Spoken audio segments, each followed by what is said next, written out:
किसने किया है ये घिनौना काम? हमने उस दरिंदे को गिरफ्तार कर लिया है। कौन है वो? बताओ कौन है वो?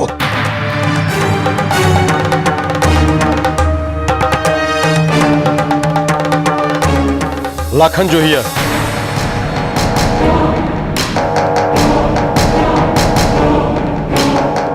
लाखन जोहिया? वही लाखन जोहिया भांजे जो अपनी फैक्ट्री में काम करता था। जीजू साहब आपको तो याद होगा, वही जिसको मेघसा ने एक बार चोरी करते पकड़ लिया था और सबके सामने नौकरी से निकाल दिया था। ये वही है जो पिंपली गांव से अठे काम करने आता था। हाँ जीजू साहब वही। थानेदार साहब, आपके पास पक्को सबूत है ना? हाँ बड़े ठाकुर साहब, लखन जोगिया ने अपना गुनाह कबूल कर लिया है। वो जानता था कि होली के दिन फैक्ट्री में बहुत कम मजदूर लोग काम पे आएंगे और उसने इस मौके का फायदा उठा करके फैक्ट्री में आग लगवा दी और फिर ठाकुर साहब के किसी खास आदमी से ठाकुर साहब को फोन करके फैक्ट्री पे बुलवाया। मुझे शक है कि लाखन ने किसी खबरी को होली के दिन गांव पे छोड़ रखा था और जैसे ही ठाकुर साहब निकले उसने फोन किया होगा और फिर उसने चोरी के ट्रक से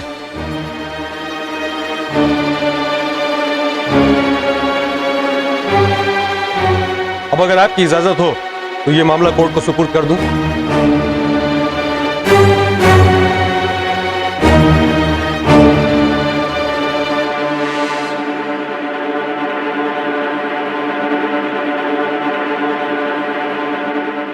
ये कैसा न्याय? जो आदमी जीवन भर सच के लिए लड़ता रहा, उसका इतना घिनौना अंत, इतना घिनौना। संभाल अपने आप को छोटे, उस लाखन को तो नहीं छोड़ेंगे। संभाल। ये तो अच्छा हुआ कि सच सामने आ गया, नहीं तो तुम दोनों भाइयों के प्रेम पे ग्रहण लग जाता, और वो भी एक नौकरानी की बनी बनाई बात के ऊपर। अब जब कानून ने इस मामले को रफा दफा कर दिया है तो थारे को गड़े मुर्दे उखाड़ने से क्या मतलब? कानून की नजर में मामला रफा दफा कर देने से कि अपमान के घाव भर जाएंगे। क्या गलत कहा सुमिर ने?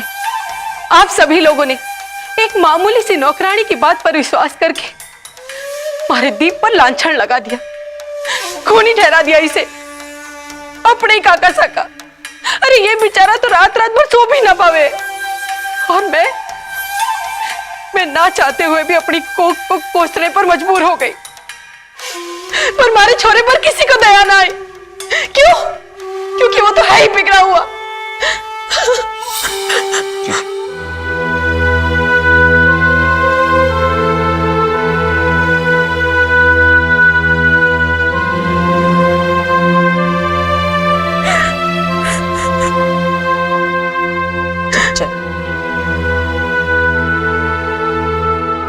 अपनों का सुख के होवे है, ये मैं अच्छी तरह जानती हूं। अपनों का अपमान भी जानलेवा होवे है, ये भी मैं समझती हूँ। अपने ही बेटे को खूनी कहलाते सुन थारा कालचा ठंडी हो गई। हम सबको माफी दे दे। कमल, मारे को तारी माफी में शक ना है। अरे थारा कालचा तो साफ, पर यहाँ पर खड़े सभी लोगों ने दीप को माफ न किया। कोई है जो अभी भी अरे दीप से ज्यादा अपनी जीजी की झूठी बातों पे विश्वास करे?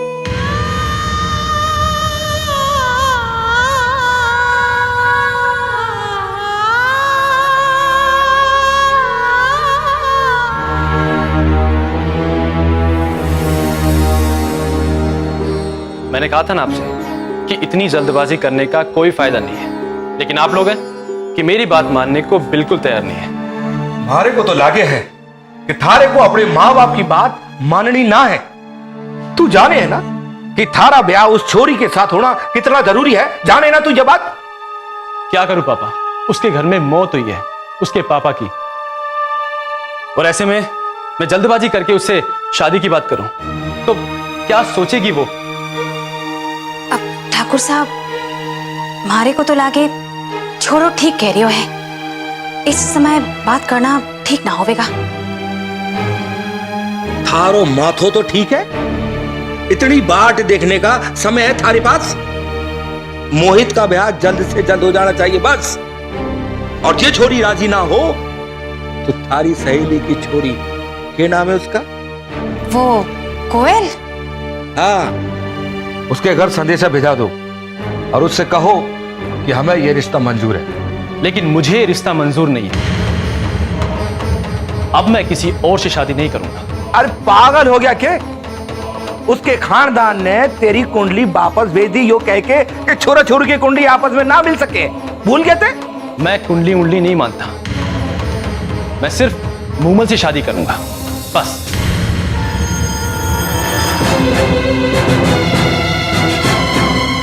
देख रही छोरे को? अब का इतने लाल पीले हो रहे हो?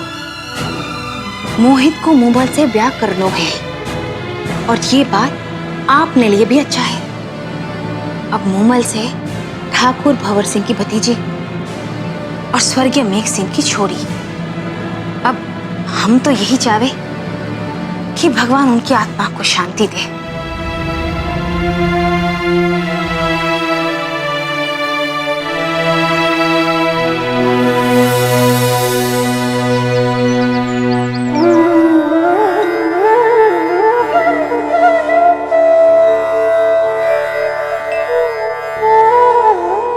रसाल,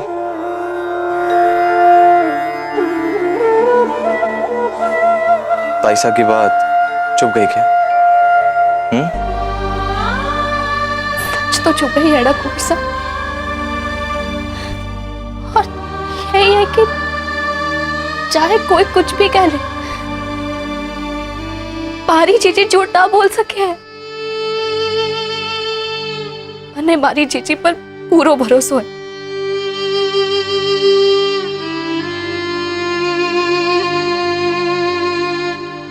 जानता हूं तुम दोनों बहनें एक साथ बचपन से पली बढ़ी हो, आपस में खेली होंगी और बड़े होने के नाते रुक्मी ने तुम्हारा ख्याल भी रखा होगा। जाहिर है तुम्हें उसकी फिक्र होगी, उसके सुख दुख की चिंता होगी। लेकिन रसाल, ये मत भूलो कि रुक्मी के साथ साथ अब कोई और भी है जिसका तुम्हारे साथ जन्म जन्मांतर का नाता बन गया है। देखो रसाल, मैं ये नहीं कह रहा हूं कि तुम रुक्मी की खुशियों के बारे में सोचना छोड़ दो, नहीं। मैं सिर्फ इतना कह रहा हूं कि आज से तुम अपने और रुक्मी के रिश्ते से ज्यादा हमारे रिश्ते को अहमियत दो, क्योंकि मैं नहीं चाहता कि परिवार का कोई भी सदस्य मेरी पत्नी पर उंगली उठाए।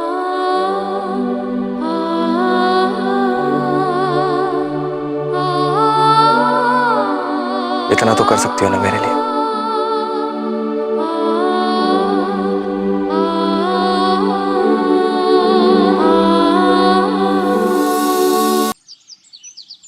गायत्री, भंडारे की जिम्मेदारी थारी है। सारे पकवान मेघ की पसंद के होने चाहिए। हाँ, भिजवा दीजिएगा जरा। दारू का प्रबंध हो गया। और वो होली का क्या हुआ? वो गाने बजाने वाले की टोली के साथ 6 बजे यहां पहुंच जाएगा। अच्छा। रणवीर, बेटा इतनी दूर क्यों खड़ा है? हटिया।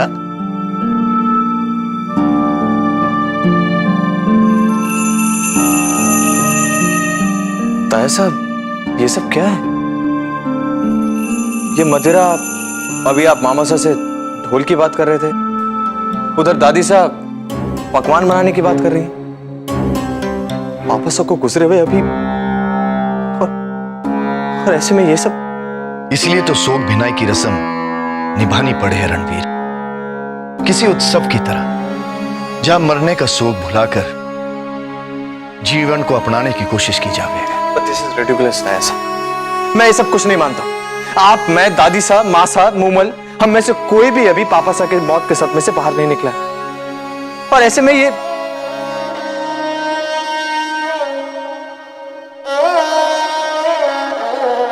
बैठ बेटा।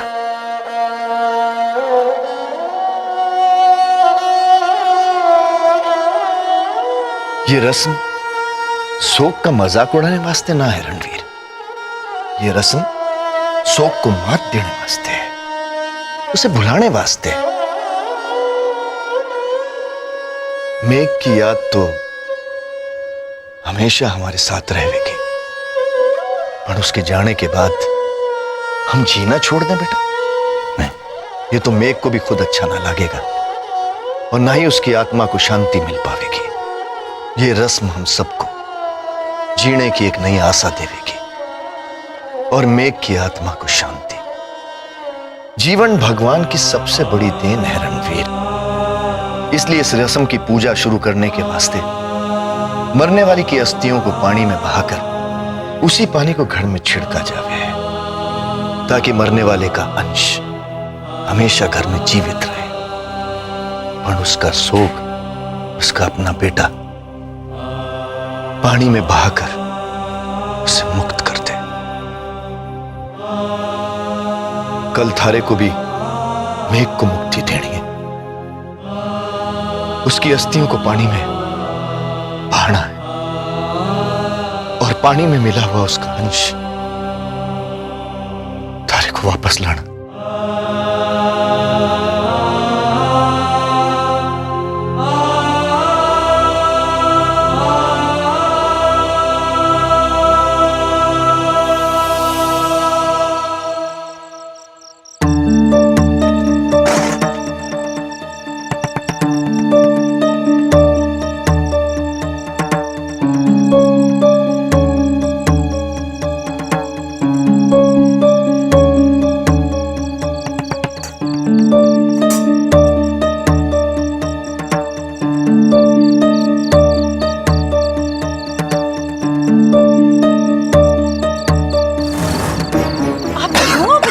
दुश्मन बने हुए हो जी। अभी अभी तो बूटी ने असर दिखाना शुरू किया है और आप हैं कि हुक्का पीना चाहो। और वैसे भी कल तो बड़ी हवेली जाना है ना, हुक्का पीकर दोबारा से तबीयत खराब हो गई तो क्या करेंगे? हमारी बात मानो और सो जाओ। अरे कल तड़के निकलना है ना। रुक्मी, अच्छा बेटा,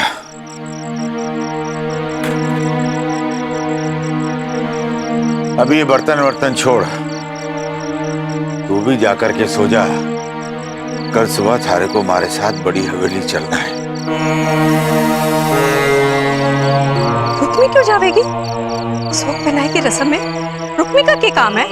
अरे सोग विनाई में बीन के साथ उसकी पहली बड़ी बीननी बैठे है। आप क्यों बार बार बात को बिगाड़ना चाहें? अरे आपको पता है ना, रुक्मी को वहां देखकर कुंवर साहब नाराज हो जाएंगे। या फिर यूं बोल कि थारे को डर है कि रुक्मी के पूजा में बैठने से रसाल का हक छिन जाएगा। बापू, माँ ठीक कहे है, मारा जाना ठीक ना होवेगा। अब तुम दोनों हमारी बात ध्यान से सुन लो। ये रुक्मी कल मेरे साथ ना जावेगी तो मैं भी सोग विनाई की रस्म में शामिल ना होऊंगा, और फिर इस बात का जे परिणाम होगा वो तू और थारी बेटी भुगतना।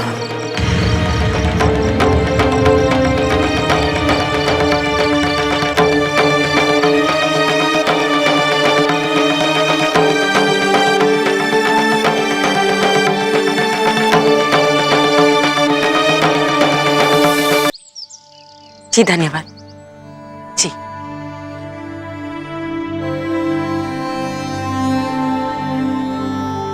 मासा, वो 10 वागणे बड़ी ठकराइन के साथ आ जाएंगी। पूजा का सारा सामान रखवा देना।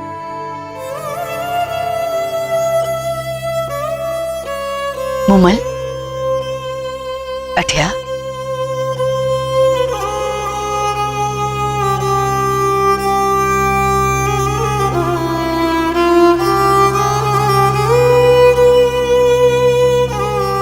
अपने पापा सा की याद आ रही है ना?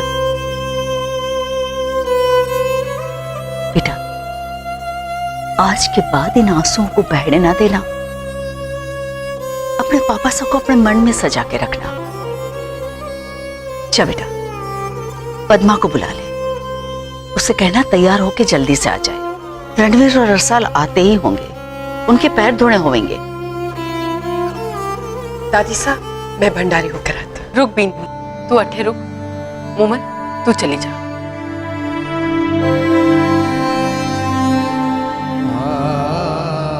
ये लो, रणवीर रसाल भी आ गए। रुकिए बन्ना साहब, कजरी पानी लेकर आ बनासा के पैर धोने के लिए।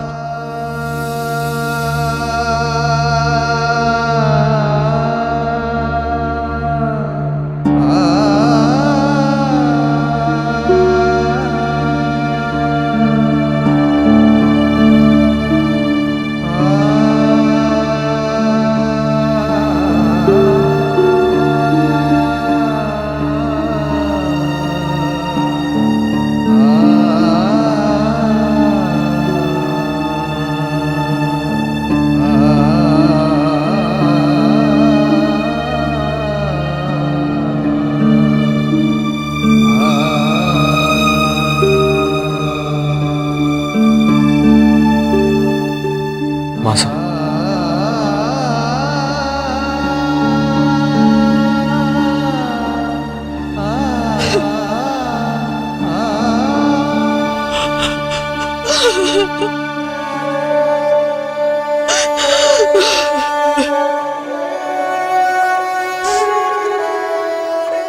भगवान करे जिसने हमारे सुहाग पर डाका डाला है उसे ऐसी मौत आए कि वो चैन से भी ना मर सके।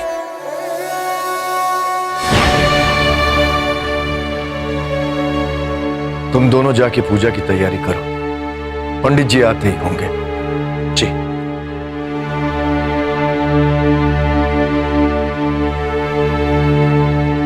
चलो।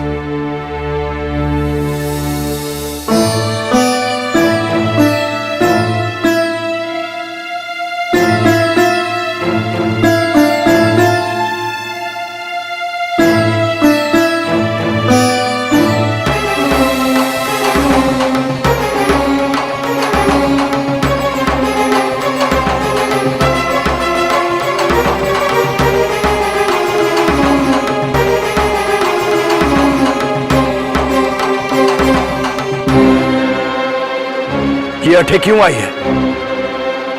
ये आईना है, मैं इसे लाया हूं। सोग विनय की रस्म की पूजा में मीद के साथ उसकी बड़ी बींदड़ी बैठे हैं। मैं रुक्मी को उसका हक दिलाने के लिए लाया हूं।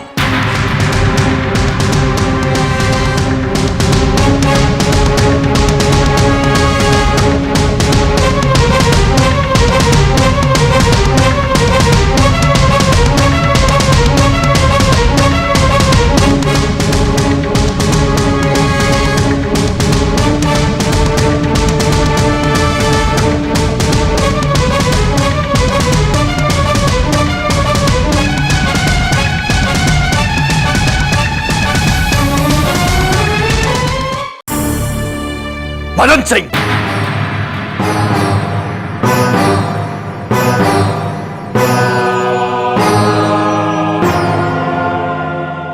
इस रस्म के मौके का फायदा उठाकर ये मत भूलना कि हमने थारे को माफ करके थारे पर एहसान किया है।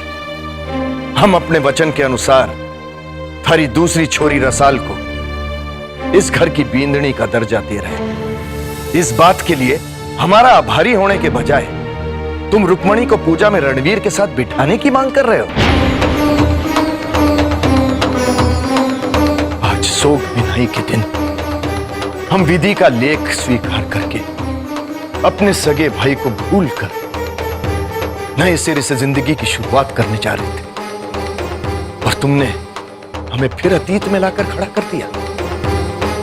ठाकुर साहब, जीवन का फैसला लेना इंसान के हाथ में होए, पर जे फैसले भगवान को साक्षी मानकर लिए जावे हैं उन फैसलों को भगवान से छुपाकर भगवान से सुख शांति मांगना, ये भगवान का अपमान हो गए। अरे आदमी आदमी को धोखा दे सके है, पर भगवान को धोखा देना? ठाकुर साहब, ये आप भगवान का अपमान कर रहे हैं। मदन सिंह, गांव वालों के सामने थारे को जिसके लिए बुलाया था उसे पूरा करो और जाओ अठे से। रुक जा भंवर।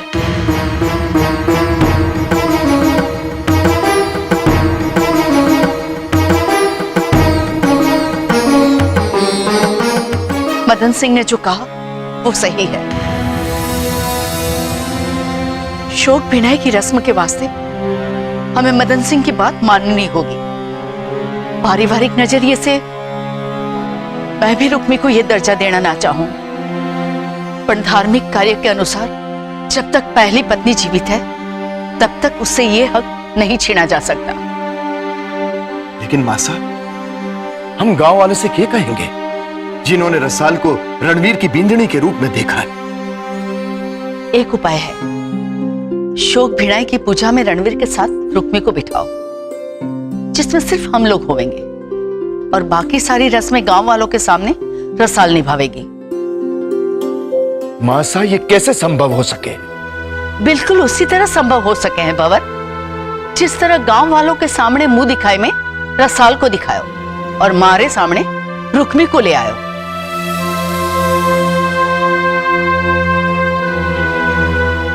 मैं रुक्मी के साथ इस शोक भिनाई की रस्म में नहीं बैठूंगा दादी साहब।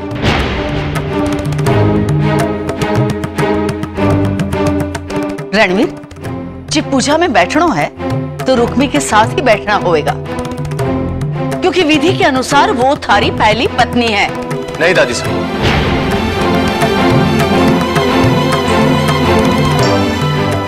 मुझे मंजूर नहीं। मेरा मानना है कि रिश्ते दिल से जोड़े जाते हैं, किसी विधि या फिर किसी कानून से नहीं। मेरे साथ अगर इस पूजा में कोई बैठेगी तो मेरी पत्नी रसाल। कुंवर साहब, हमारी चीजी पर आपका गुस्सा जायज है, पर आज का ये दिन उन पर गुस्सा दिखाने का ना, रस्म को निभाने का है। और जब विधि कहे कि ये हक पहली पत्नी को मिलना चाहिए, तो आप उन्हें ये हक जरूर दीजिए। आपकी दूसरी पत्नी होने के नाते हमारे को कोई शिकायत ना है। पर हम सभी को इससे शिकायत है। हम इसे ऐसा करने की मंजूरी कैसे दे दें? बेशक गांव वाले इस पूजा के गवाह ना होवेंगे, पर हम तो होवेंगे। और जिसे हम दासी मानते आए, उसे बींदनी का हक देकर इस पूजा में शामिल होने का हक कैसे दे दें? क्षमा कीजिएगा ताई साहब, जब आप सबकी नजरों में इस पूजा का कोई महत्व है तो फिर इसे उसी तरह करना चाहिए जैसे ये होनी चाहिए, वरना जरूरत ही क्या है इस पूजा की? काई जरूरी नहीं है ये पूजा। थारे ससुर साथ है वो, उनकी आत्मा की मुक्ति जरूरी है रसाल। सवाल भारी पूजा में बैठने का उठे हुए, तो उसको जवाब भी है हमारे पास। जिस तरह मैंने कुंवर सा से धोखा देकर ब्याह किया था, उससे मैं कुंवर सा की बींदनी कहलाने का हक खो चुकी हूं। इसलिए आज मैं वो सारे हक थारे को दे रही हूं।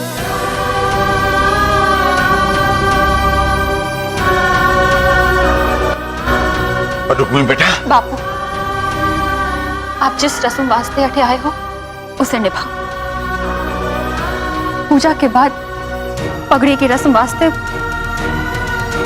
इस घर ने जो आपको मान दिया है उसे निभाओ बापू।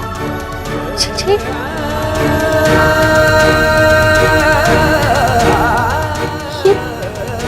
ये आप क्या बोल रही हो? रसाल, ये समय थारा अपनी बहन वास्ते सोचने का ना है। घर की बींदड़ी होने का कर्तव्य निभाने का है।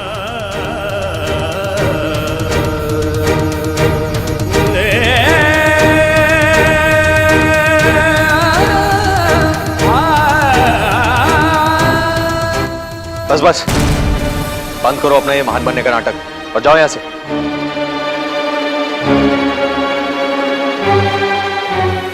जी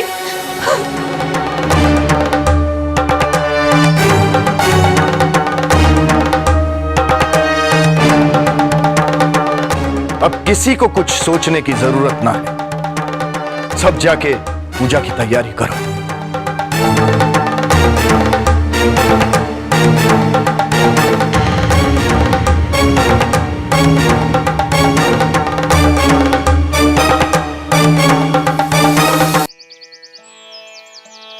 ओम अपवित्रा पवित्रो वा सर्वस्थां गतोऽपि वा यस्मृत् पुण्डरीकाक्षाय सभयंत्र शुचि।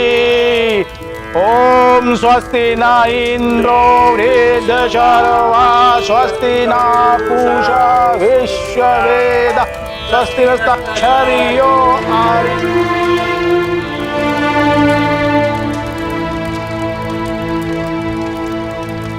अब कलश खोलने की रस्म की जाएगी।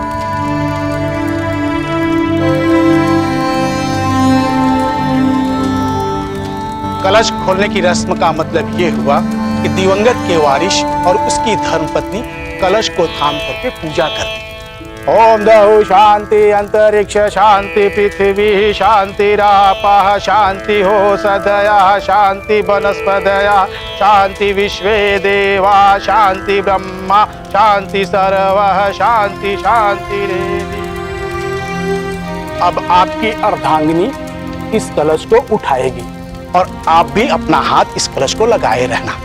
इसका मतलब ये हुआ कि आप लोग इस घर के सुख दुख की सारी जिम्मेदारी को आज से ले रहे हैं।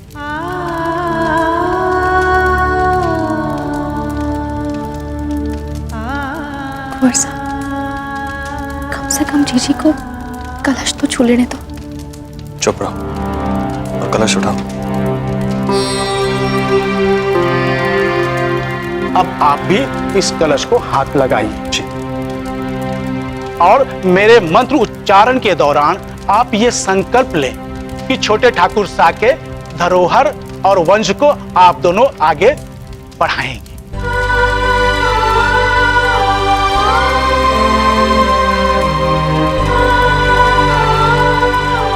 ओम दहु शांति अंतरिक्ष शांति पृथ्वी शांतिरापः शांति हो सदया शांति वनस्पतया शांति विश्वे देवा शांति ब्रह्मा शांति सर्व शांति शांति रेव। अब आप लोग इस जल से पूरे घर को शुद्ध करेंगे, उसके बाद फिर पगड़ी की रस्म संपन्न करेंगे। किम नूनाम सहस्राणि जपते च पुनः पुनः यानि नामानि दिव्यानि तानि च अक्षर केशवा मत्स्यं कुर्म प्रहां च वाहनं।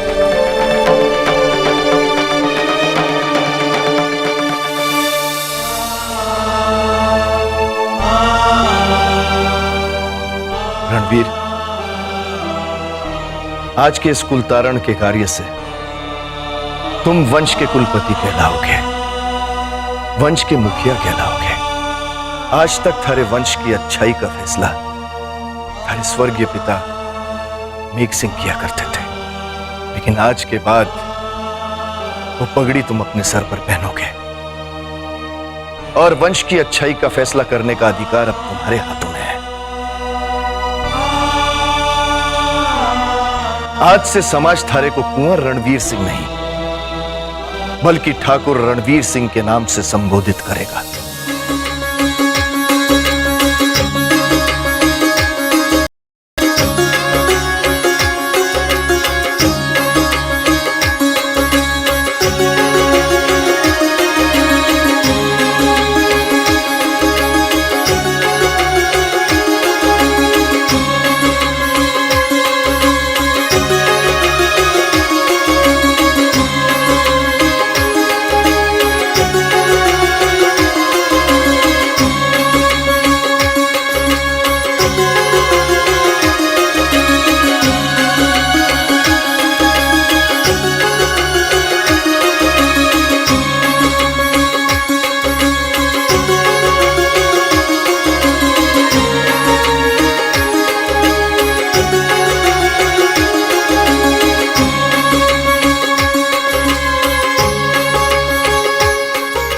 जीते रहो बेटा।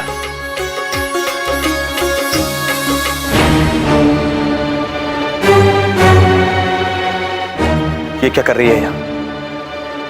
हमारे परिवार के बीच एक दासी क्यों खड़ी है ऐसे? इससे कहिए जाए यहां से।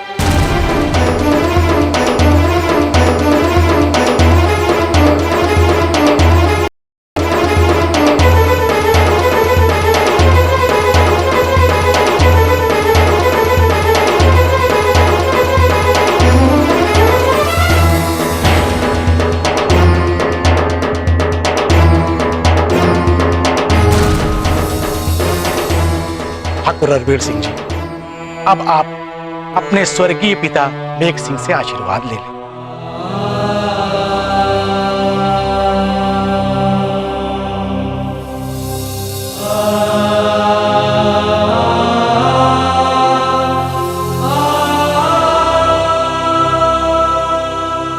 मैं आपको वचन देता हूं पापा साहब, मेरा लिया हर फैसला अपने वंश के साथ साथ अपने कुल के हित में भी होगा। बस आपके अधूरे कार्य को पूरा करने के लिए आप मुझे आशीर्वाद देते रहना। अब मोसर की रस्म होगी, फिर गांव वालों को भेंट देना होगा, फिर शोक भिनाई की आखिरी रस्म शाम को 7 बजे की जाएगी।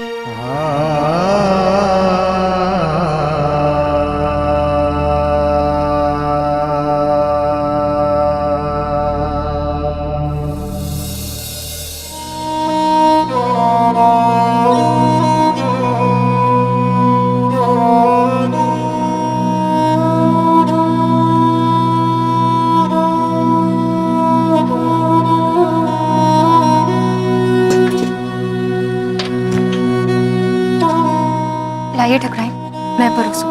हमारे को तेरी मदद की कोई जरूरत ना है।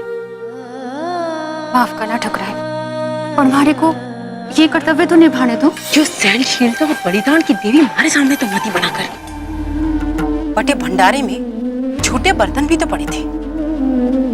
यहाँ लोगों के सामने आने की बजाय वो भी तो दो सके थी।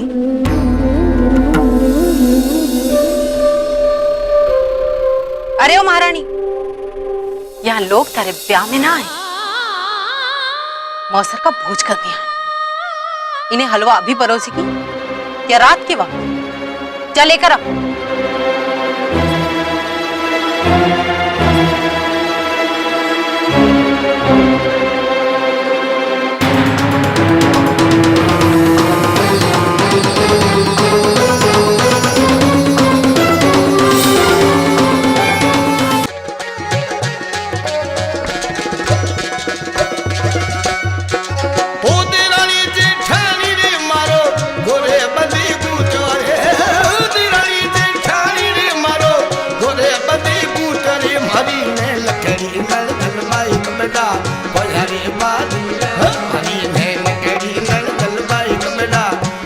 प्यालो पिरा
मदन सिंह,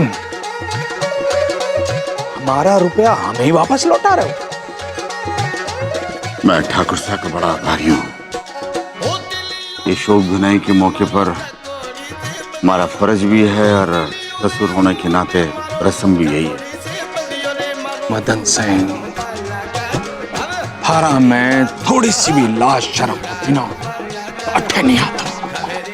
खैर, तू बेशर्मी की हद पार कर ही गया है तो एक गिलास बना दूं? ना, फिर रुका किस वास्ते है? मैं तो आप लोगों की सेवा के वास्ते रुका हुआ हूँ। बहुत हो गई सेवा। अरे क्यों खांस रहा है? क्यों खांस के इस हवेली की खुशियों पर विघ्न डाल रहा है? जा टेसू, गो।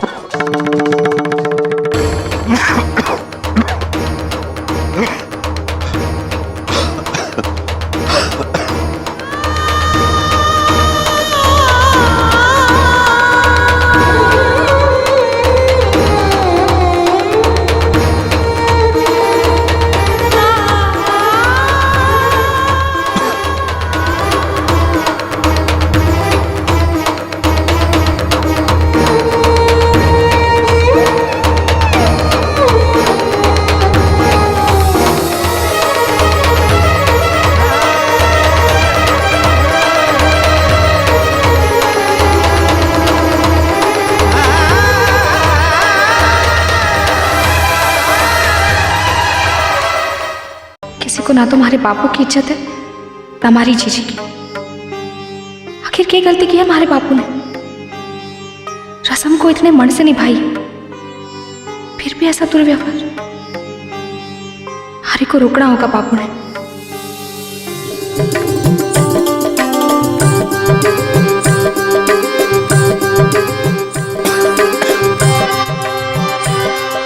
कहाँ जा रहे?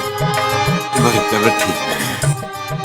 नहीं, आप अभी यहीं रहिए हमारे साथ। चलिए मेरे साथ।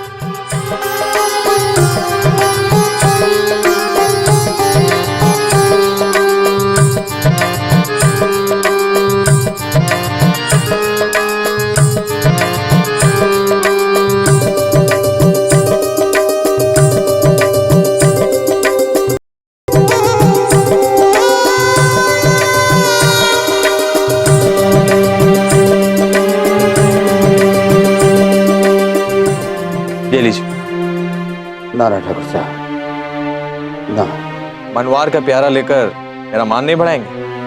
ठाकुर साहब आपका यूं हमारे साथ इल्जाम टकराना। अरे तो इसमें हर्ज ही क्या है? और फिर इसी में तो इस रस्म का मान है, और मेरे ससुर सा होने के नाते आपका भी। लीजिए।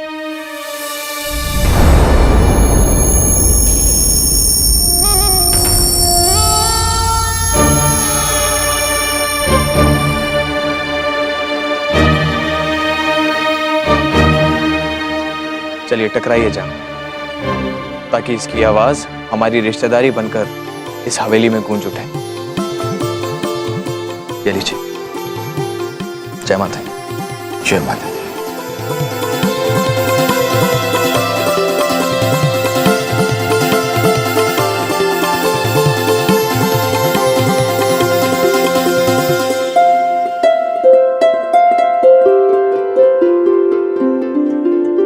मोमल, तू अभी तक तैयार नहीं हुई? श्रृंगार रस्म वास्ते ठकुराई ना पहुंची है। बस अभी तैयार होती मासा। तुझे ड्रेस पहनने वाली है? नहीं मासा, वो तो मैं पहन ले। थारे पापा साने थारे को कभी नहीं रोका। ये तो मैं ही थी जो थारे को ऐसे कपड़े पहनने से रोका करती थी। पर तू अब अपनी और अपने पापा सा की पसंद के कपड़े पहना कर। मैं थारे को कभी नहीं मना करूंगी। थैंक यू सो मच मासा।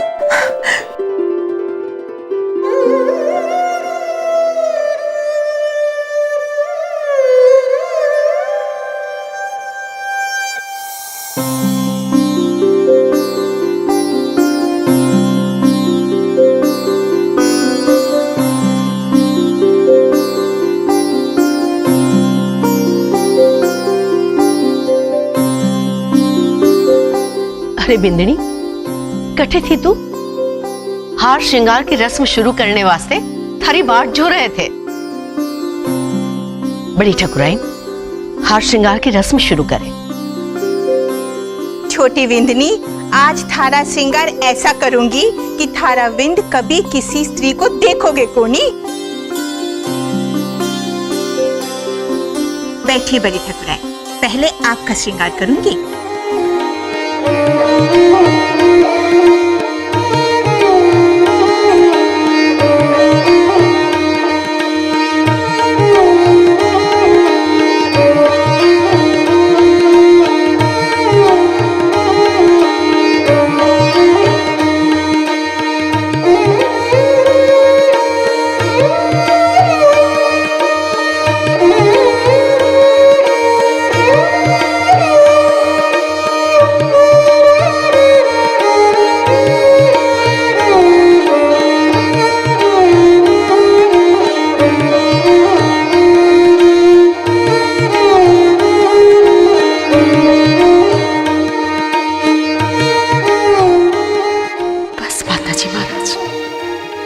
आज के बाद हमारे घर और परिवार की खुशियां बढ़ाए रखना।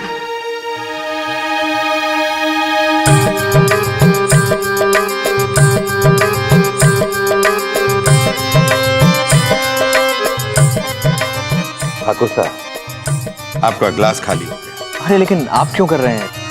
अरे ये तो मेरा सौभाग्य है कि आपकी सेवा का मौका मिल रहा है मुझे। क्या बात है जी? क्या ठीक हो गया? जी मैं बस इसी शोक विनाई की रस्म के बारे में सोच रहा था। क्या पापा को एकदम से भुला पाना मेरे लिए आसान हो? कौन कहता है आपको कि अपने पिताजी को भुलाकर जीना है?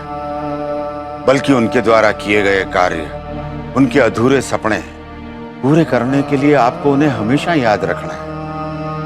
अपने माताजी की सेवा, अपनी बहन का घर संसार बसाकर उनके अधूरे सपने को पूरा करना है आपको। अब ये जिम्मेदारी की पगड़ी आपके सिर है।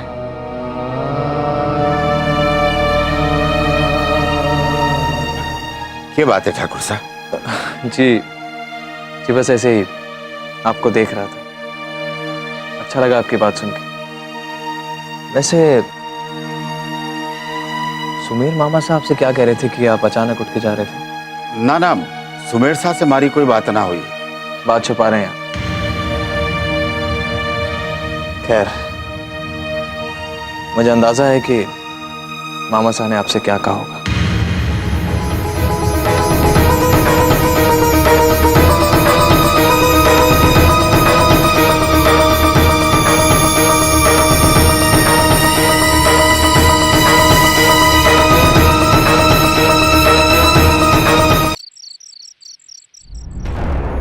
अब लोग यहाँ पे शोक विनाई की रस्म मना रहे हैं और मैं यहाँ चोरों की तरह खड़ा हूं।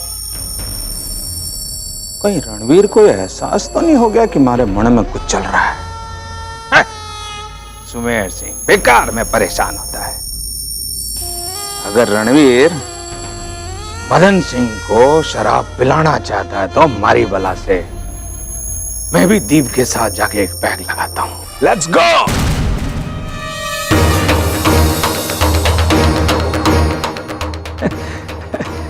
ये कहीं है वणजे? जहर नहीं है मामा साहब, शराब है। ये आपको तो चिंता करने की जरूरत ही नहीं है मामा साहब। आपके अंदर तो खुद ही इतना जहर भरा हुआ है कि ये जरा से जहर से आपका कुछ नहीं होने वाला। वहां मुझसे नजरें चुराकर आप ये यहाँ क्यों चले आए? उधर बहुत शोर शराबा हो रहा था भांजे और मेरे मामा साहब वो शोक विनाई की रस्म है, आप इसे कब से शोर शराबा मानने लगे? देख भांजे, थारे को बहुत चढ़की है, इसीलिए मैं सब कुछ सुन रहा हूं। एक तो तू नशे में। मामा साहब, पहली बात तो ये कि मुझे आज के बाद उंगली दिखाकर बात मत कीजिएगा आप। और रही बात पीने की, तो हाँ थोड़ी सी पी जरूर है, लेकिन इतना बेहोश नहीं हुआ हूं मामा साहब कि आपकी बातों में छुपे मतलब को ना समझ सकूं, समझे? अरे हाँ भांजे, मैं तो भूल ही गया था कि तू कुंवर रणवीर सिंह नहीं है, तू तो ठाकुर रणवीर सिंह। मामा साहब, आप मुझे ये बताइए कि वहां आपने ठाकुर मदन सिंह को ऐसा क्या कह दिया कि वो हवेली छोड़ के जाने लगे? मदन सिंह रस्म का बहाना बना के रुक्मी को यहां लिया है। पूजा में उसको जबरदस्ती बिठाकर हक मांगना चाहता था। उन्होंने जो किया बिल्कुल ठीक किया मामा साहब। ये इस रस्म की मांग थी। मैं रुक्मी के साथ नहीं बैठना चाहता था, ये मेरी मर्जी थी। वो यहाँ मेरे बुलाने पर आए हैं। आप होते कौन है उन्हें यहाँ से जाने के लिए कहने वाले? वाह भाणजे वाह, बड़ी बांधती ये भूल गया कि रसाल का ब्याह थारे साथ क्यों किया गया था।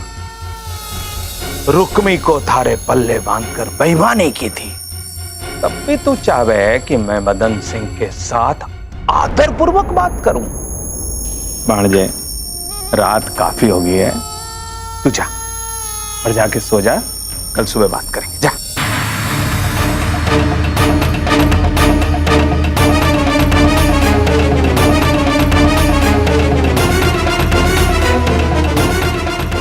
आज के बाद अगर आपने रसाल या फिर ठाकुर मदन सिंह के खिलाफ कोई भी बदतमीजी की बात की तो आपका वो हाल करूंगा।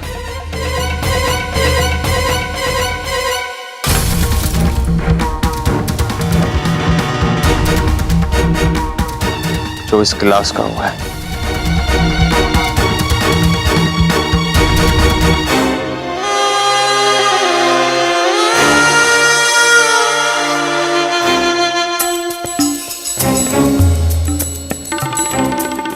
अरे भाणजे, तूने सुना नहीं?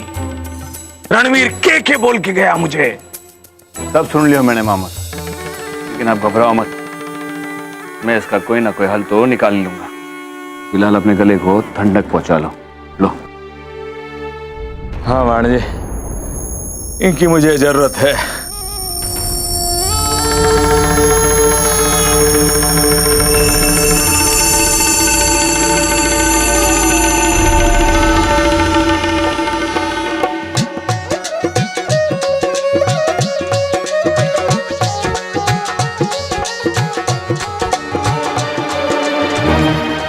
मामा साहब की हिम्मत कैसे हुई ठाकुर मदन सिंह से इस तरह बात करने की? मानता हूं कि मैंने रसाल से रुक्मी के गुस्से में शादी की। ताया साहब, पापा साहब, दीप भाई साहब सबने बदले की भावना से शादी करवाई। मगर अब तो रसाल समाज के सामने मेरी बेहता है, तो फिर क्यों उसे रुक्मी के धोखे का हिस्सा माना जा रहा? क्यों रसाल के बारे में मैं कुछ गलत सुन नहीं सकता? क्या मैं उसे अपना जीवन साथी स्वीकार कर चुका हूं? हाँ, और क्यों नहीं? जब वो एक पत्नी होने का फर्ज जिम्मेदारी से निभा रही है, तो फिर जब जमाने की नजर में वो मेरी बीवी है, तो मेरी नजर में क्यों नहीं?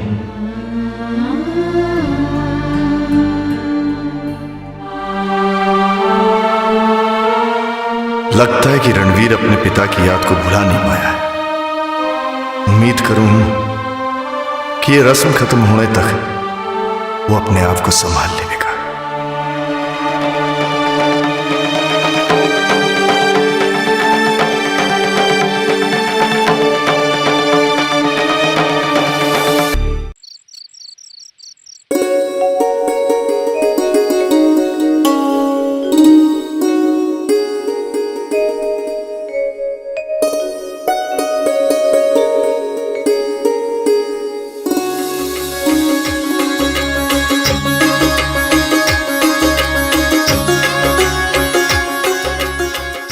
मासा, देख लो आपड़ी बिंदी नू, कट्ठे आप सबकी नजर ना लग जावे। चांद सी सुंदर है हमारी बिंदनी।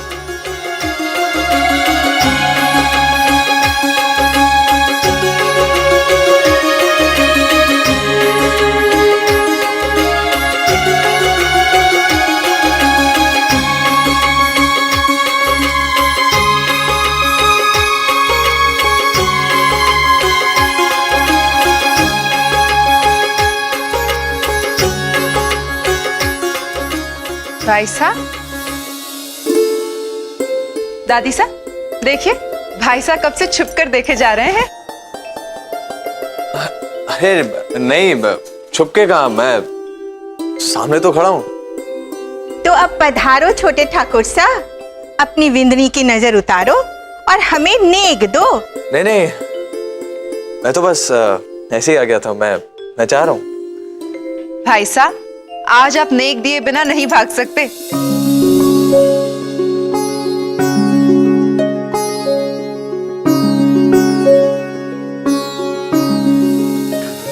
ले बस।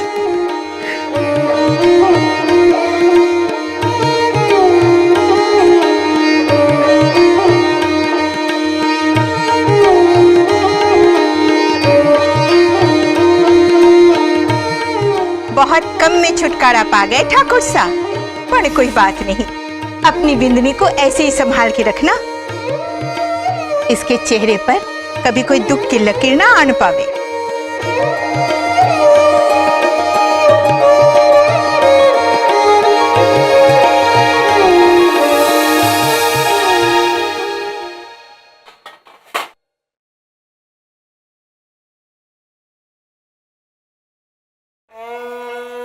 तुम्हारे इस चेहरे की झलक मैंने अपने सपनों में देखी है रुक्मी। ये वो चेहरा है जिसे जितना मैंने आंख खोल कर ढूंढा है, उतना ही आंख बंद करके भी सिर्फ तुम्हें देखते रहकर भी अपनी पूरी जिंदगी गुजार सकता हूं। रुक्मी, बापू आप बैठे, मारे को बुला लिया था। और तू काम छोड़ करके आ जाती। बस हमारा काम खत्म हो गया है। छोरी, थारा काम तो खत्म ही हो गया है। अरे जिस काम के लिए मैं थारे को साथ लाया था, वो तो तूने भी खुद ही खत्म कर दिया है। अब चल, थारा बापू अभी जिंदा है, अपनी छोरी की परवरिश कर लेवेगा। अपने बापू की झोपड़ी में रानी की तरह रहेगी तू। चल, तुम्हारे साथ चल। बापू ये क्या कह रहे हो?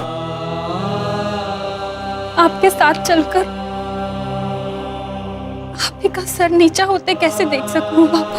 अरे मैं थारे को इस हाल में ना देख सकूं रुक्मी। और मैं ना चाहूं कि हमारी चिंता करके आपकी तबीयत और बिगड़ जाए। बेटा, थारे लिए थारे पियर का दरवाजा हमेशा खुला रहेगा।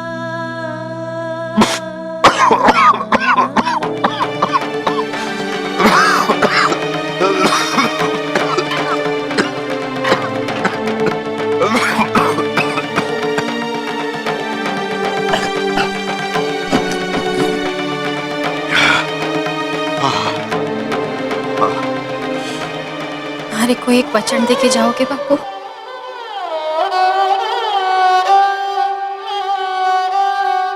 बोल बेटा।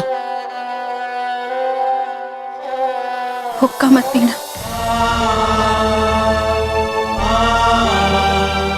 अरे तूने वचन भी मांगा था अपने वास्ते ना, अपने बापू के वास्ते।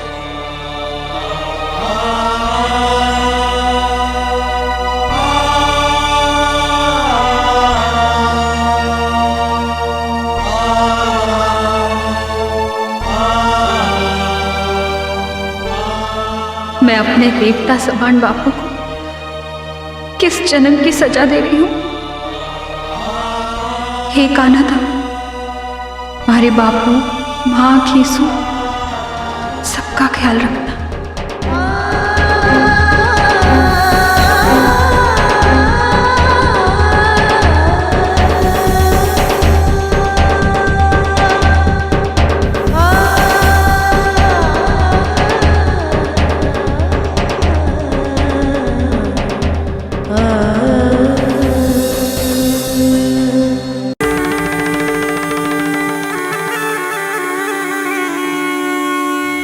वादी, तू अठे बैठकर अपने मामा सा के साथ दारू पीता रहना, और वठे और फिर रणबीर सारी बाजी मार ले जाएगा। रणबीर और रसाल जिस तरह से एक दूसरे के करीब आ रहे हैं, उस हिसाब से वो वारिस के मामले में थारे को पीछे छोड़ देंगे और तू यहाँ बैठकर शराब पीता रहेगा। जी जी, मैं और मारा भांजा रणवीर को लेकर परेशान थे, आप ये रसाल को बीच में लेके कहां से आ गई? मासा, रणवीर ने मामा साहब को पहले से इंश्योरेंस मामले में चेतावनी दे रखी है और सुनने में आया कि वो बिलासपुर जा रहा है फैक्ट्री देखने वास्ते। आज मुनीम जी बता रहे थे। जो रणवीर वहां पहुंच गया तो समझ लो सारा बड्डा ठा। तो अब क्या सोचा है तूने? सोच रहा हूं मासा, मारे को बिलासपुर वाली प्लांट के पेपर्स और रिकॉर्ड साफ करने वास्ते थोड़ी मोहलत चाहिए। तो अब तक क्या कर रहा था? क्या करता मासा, काका सा नहीं रहे, घर में शोक का माहौल है और इस मातम के माहौल में मैं बिलासपुर जाता, लोग क्या कहते हैं? तो फिर अब क्या करेगा? देखता हूं, मुनीम जी से कहकर वहां के फाइल्स निकलवाता हूं।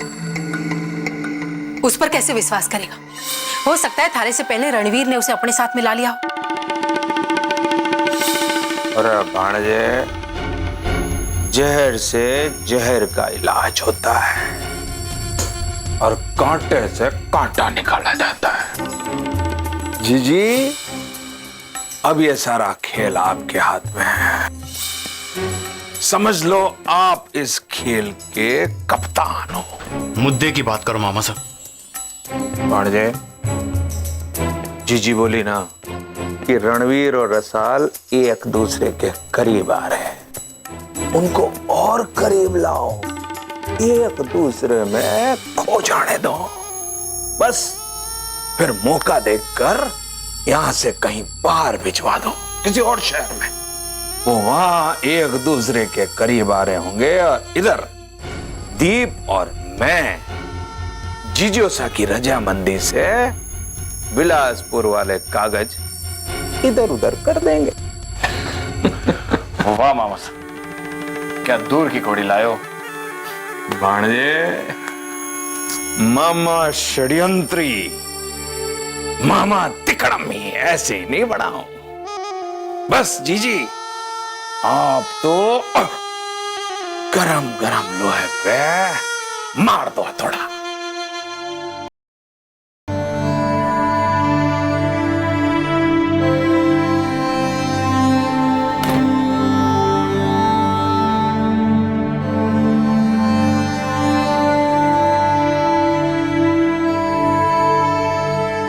मैं आपको धन्यवाद।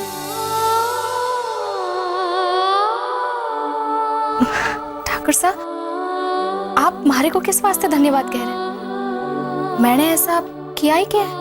और मैंने ऐसा क्या किया है जिसके लिए तुम मुझे धन्यवाद कर रहे हो? आप पहले बताइए ठाकुर साहब। हाँ, लेडीज फर्स्ट, पहले तुम बताओ।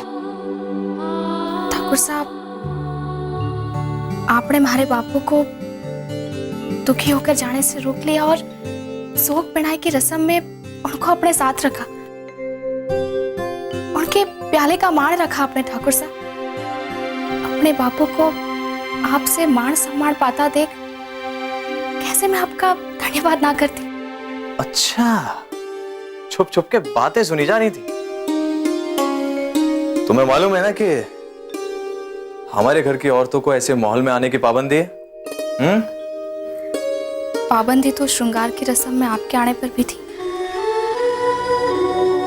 भाई, अगर नहीं आता तो कैसे पता चलता कि जिसे आज तक मैंने ठीक से देखा भी नहीं है वो इतनी सुंदर है, मन से भी और तन से भी। अरे अरे, नजरें मत झुकाओ, तुम्हें मेरी नजर नहीं लगेगी। अच्छा, अब अपनी बात बोल दीजिए। वही तो बोल रहा हूँ। और कुछ भी कहने वाला था क्या? आप कुछ धन्यवाद की बात कर रहे थे? हाँ, वो धन्यवाद वाली बात। रसाल, जिस तरह आज तुम कलश पूजन में मेरे साथ बैठी, तुम्हारे बापू ने तहे दिल से पगड़ी की रस्म निभाई, इन सब चीजों के लिए मैं तुम्हारा शुक्रगुजार। ठाकुर साहब, ये हमारा फर्ज ना था। नहीं नहीं, मेरा वो मतलब नहीं था। रसाल, तुमने निस्वार्थ वापस आगे जाने के बाद मुझे संभाला, मासा को संभाला, उन्हें रुलाकर उन्हें उनके सदमे से बाहर निकाला, उन्हें खिलाया। ये सब देखकर मैं सोचने पर मजबूर हो गया कि मैं तुम्हारे और अपने संबंध को क्या समझूं, कैसे देखूं। लेकिन आज फिर मुझे एक बार एहसास दिलाया गया है कि हमारा संबंध किसी के धोखे और मेरी नफरत पे टिका हुआ है। पता नहीं रसाल, कुछ समझ नहीं पा रहा हूं कि अब मैं हमारे संबंध को कैसे लूं, कैसे देखूं।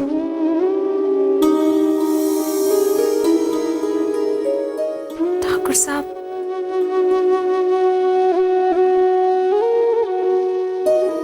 आपकी नाराजगी सही, पर भगवान के सामने अपने को साक्षी मानकर आपके साथ फेरे लिए मैंने, और फेरों का वचन तुम्हारे को निभाना ही होगा।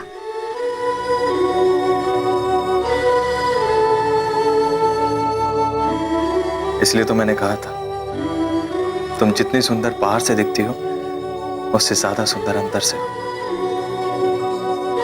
ठाकुर साहब, आप हमारी इतनी भी तारीफ ना करो कि मैं सुन ना सकूं। अच्छा ठीक है, अब मैं कुछ नहीं कहूंगा, बस तुम्हें अपनी आंखों से दिखाऊंगा कि तुम कितनी सुंदर हो। विश्वास नहीं हो रहा? चलो मेरे साथ। कथे? एक ऐसी जगह जहां आज तक मैं तुम्हें कभी लेके नहीं गया, वहां जहां मेरे दिल की सच्चाई तुम खुद अपनी आंखों से देखोगे। चलो।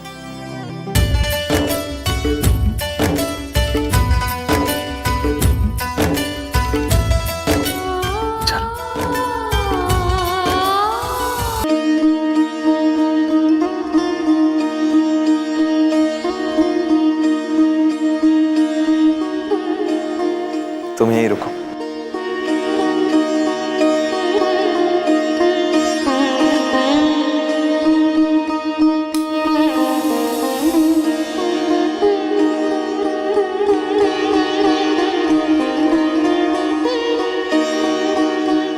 अरे तुम वहां रुक क्यों गई? आओ ना।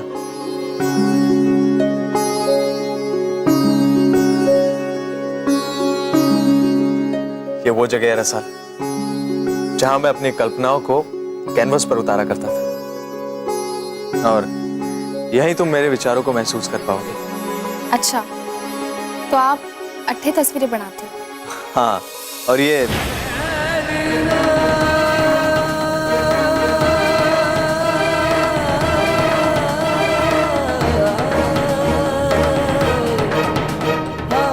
ठाकुर साहब, क्या हो गया?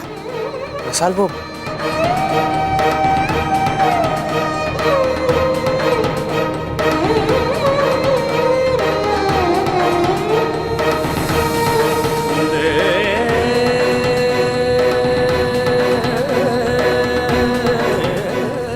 कुछ नहीं, बहुत दिनों के बाद यहाँ आया हूं ना,